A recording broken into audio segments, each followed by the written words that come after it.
Welcome back, everyone, especially point and click community. No software today, only hardware. Today we make our own network cables. Why we make our own network cables, I don't know. Because we have wiring laying around. So yes, this is not for IT professionals. This is for people like me. People know to limited IT experience. And because we are not IT professionals, we got to figure out first what we need. Well, we need some cable, and I found that. This is a box of Cat5e. I just grabbed that from the IT guys. We need a crimper tool, something like this or this. RJ45 connector. Get a pack with plenty of them, because the first cable you make probably not working out perfectly.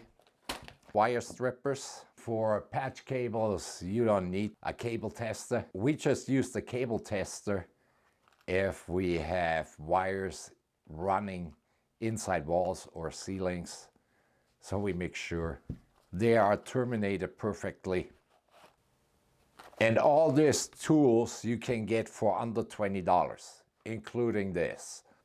And you know what I forgot? We need a tape measure, because I need 3 network wires that are 4 feet long.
And don't forget, give this video a like, subscribe to my channel if you're not a subscriber. It really helps me out. I appreciate it so much. And hit the notification bell. See you next week.